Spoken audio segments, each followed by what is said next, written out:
Good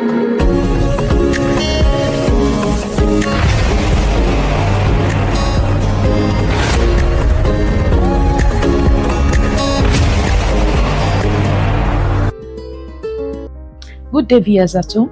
Welcome to another episode of the Virtual Global Preparatory Class of the Christian Education Department of the Nigerian Baptist Convention. This day, I have the Sunday School lesson for June 21st, year 2026, and the topic is A Noble Friendship. The texts are taken from 1 Samuel chapter 18, verse 1 to 4, chapter 20, verse 16 to 17, verse 32 to 34, and 42, and chapter 21, verse 7. In the late 11th century BC, Israel shifted from the rule of judges to a centralized monarchy. King Saul's disobedience led to God rejecting his life. David, a Bethlehemite shepherd, was anointed to succeed him. Jonathan was the legitimate crown prince. In the ancient Near East, dynastic transitions were bloody. An incoming king typically wiped out the former ruler lineage. Jonathan's protection of David defies these violent political norms. Within 1st and 2nd Samuel, David entered the royal court after defeating Goliath. As David's fame grew, Saul's paranoia led to multiple assassination attempts. Jonathan was trapped between family allegiance and his vow. This bond model covenant keep Jonathan prioritized God's sovereign choice of David over personal ambition. This acts as a powerful type of Christ, a prince relinquishing his royal status to save and elevate a shepherd. It shows that a godly covenant outlives death and demands mercy over vengeance. True companionship thrives on absolute sincerity, transparency, and devotion. The first lesson explained Jonathan and David's friendship. Jonathan's first encounter David after the Bethlehemite youth, sustained by God, overcame the giant Philistine. Though David was a shepherd of humble beginning, his favor with God and the public was immediate. Jonathan quickly developed an intense, selfless devotion to him. This connection was a sacred covenant, enabling total mutual reliance.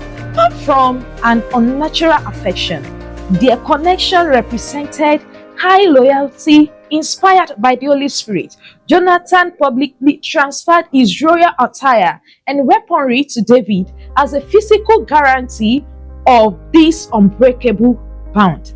Despite King Saul's hostility, Jonathan maintained these commitments, which extended to David's future offspring. Key takeaway: 1. Godly connection transcends societal status and family background. 2. Sacrificial giving serves as tangible expression of loyalty. Why not pause and ponder on this? Does your loyalty to others waver when your immediate family or social cycle disapproves? Lesson explained 2. Jonathan made covenants with David. Jonathan repeatedly renewed this pledge because his care for David was pure and selfless. He chose to directly challenge his father's murderous plots rather than secure his own claim to the throne. Jonathan explicitly rejected political self-preservation to ensure God's sovereign plan for David was achieved. Even when Saul openly warned that David's survival meant the end of their royal dynasty, Jonathan stood firm. He parted from David with a peaceful blessing. Key takeaways: 1. Divine destiny matters far more than personal ambition or inheritance. 2. True friendship protects each other from harm, even at great personal costs. Reflect on this. Would you protect a friend's advancement even if it meant postponing your own promotion? Lesson explained 3.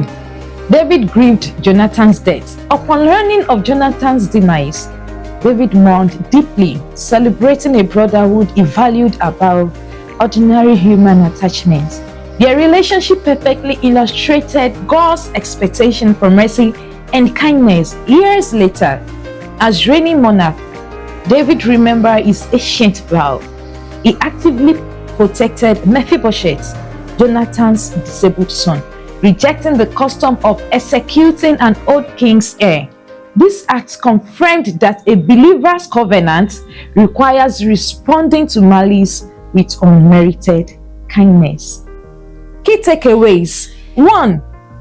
Christian commitments do not expire when a partner passes away. 2. True righteousness chooses grace and protection over institutional vengeance. My name is Gladys Oluwatomilayo Adisa. Have a great day.